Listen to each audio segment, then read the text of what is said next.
Hello and welcome back to my new lesson pronoun is English পাঠশালার আজকের ভিডিওতে তোমাদের সবাইকে স্বাগতম। আজকে আমরা ইংরেজির একটি গুরুত্বপূর্ণ টপিক নিয়ে কথা বলবো। এটা হলো প্রনাউন।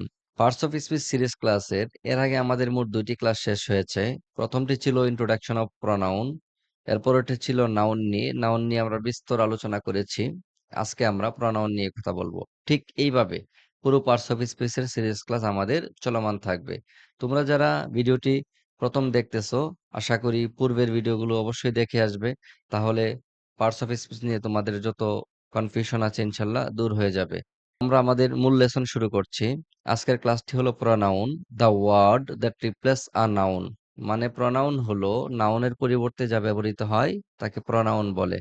বাংলায় যাকে বলে সর্বনাম। What is a pronoun? Pronoun কি? যদি আমরা প্রনাউন সম্পর্কে জানতে চাই তাহলে আমাকে আগে জানতে হবে noun.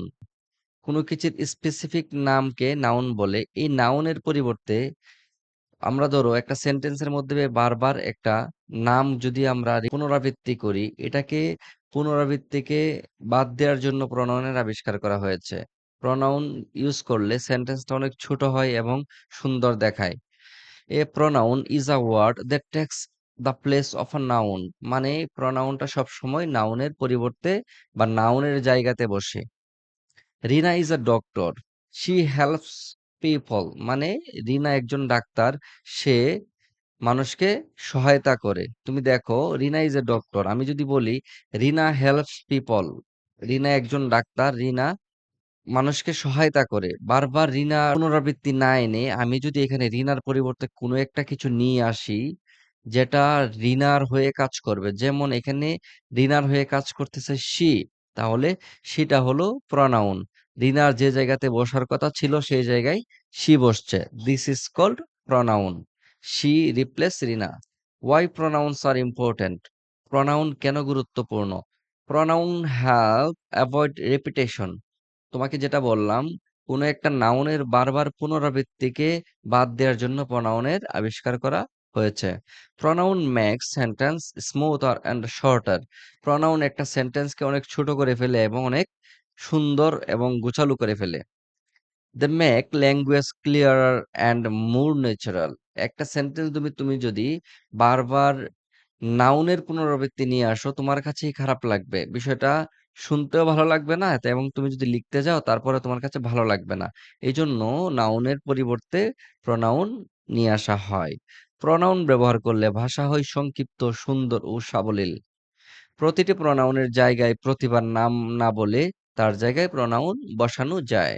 Examples of common pronounce. মানে আমরা যেই সচরাচর যে প্রোনাউন গুলো দেখতে পাই, আমি এখানে একটা লিস্ট দিয়েছি, তোমরা একটু দেখো। আই অর্থ আমি, you, he, she, it, we, they, me, us, him, her, them. এগুলো হলো প্রোনাউন। Types of pronouns. প্রোনাউনের আবার প্রকারভেদ রয়েছে। প্রোনাউন মূলত 7 প্রকার। কয় প্রকার? 7 প্রকার। Number 1, personal pronoun, possessive pronouns, reflexive pronouns, demonstrative pronouns, interrogative pronouns, relative pronouns, indefinite pronouns। আমরা পার্সোনাল ও পসেসিভ প্রোনাউন্স নিয়ে কথা বলছি। Used in a place of a person or thing. I, you, he, she, we, they, it. Personal pronoun. তারপর possessive pronounce. Possessive pronoun কোনগুলো? Possessive মানে হলো অধিকার। মাই, আমার, ইউর, তোমার।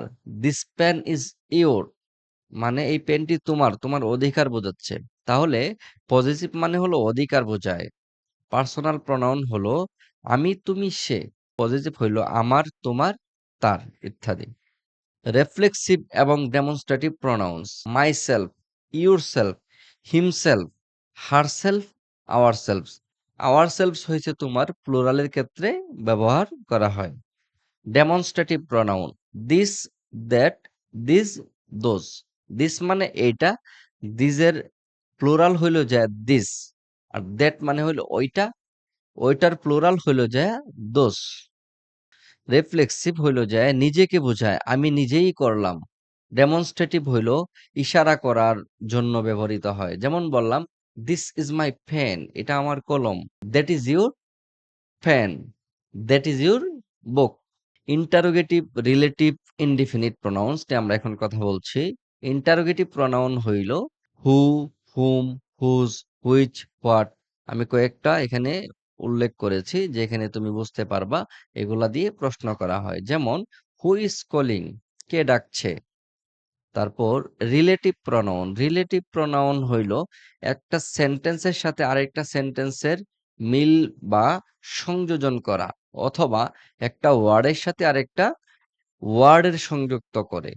এটাকে কি বলা হয়? Relative pronoun. ইনডিফিনিট প্রোনাউন কি? Doesn't refer to a specific person or thing. এটা তোমার নির্দিষ্ট করে কোনো জিনিস বা ব্যক্তিকে বোঝায় না। যেমন সামওয়ান, যে কেউ, এনিবডি মানে যে কেউ একজন, এভরিওয়ান প্রত্যেকেই, নাথিং কিছুই না। এখানে কিন্তু নির্দিষ্ট করে কাউকেই বোঝাচ্ছে না। তো এই ক্ষেত্রে আমরা ইনডিফিনিট প্রোনাউন বলবো।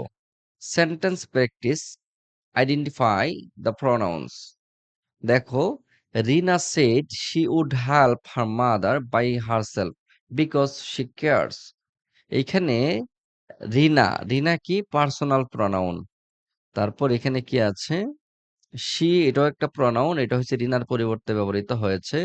হার, এটা হইলো পজেসিভ। হারসেলফ আছে, হারসেলফ হইলো রিফ্লেক্সিভ প্রোনাউন। শি, এটা আবার রিনার পরিবর্তে ব্যবহৃত হয়েছে। Summary, what we learn. আজকে আমরা কি শিখলাম? Pronoun replace noun. প্রোনাউন নাউনের পরিবর্তে ব্যবহৃত হয়। They make language smooth and natural. ভাষাকে স্মুথ করে এবং অনেক সুন্দর করে। There are 7 types of pronouns. 7 প্রকার প্রোনাউন রয়েছে। Pronouns are used in almost every sentence. প্রায় বেশিরভাগ সেন্টেন্সেই তুমি প্রোনাউন দেখতে পাবা। আজকে আলোচনা করলাম মোট ৩টা ক্লাসে নাউন, প্রনাউন এবং introduction of parts of speech নিয়ে কথা বলেছি। মোট ৩টি ক্লাস হলো। ইনশাআল্লাহ নেক্সট ক্লাসে আমরা অ্যাডজেক্টিভ নিয়ে কথা বলবো। সেই পর্যন্ত তোমরা অনেক ভালো থেকো। আমার জন্য দোয়া করো। আসসালামু আলাইকুম ওয়া রাহমাতুল্লাহ।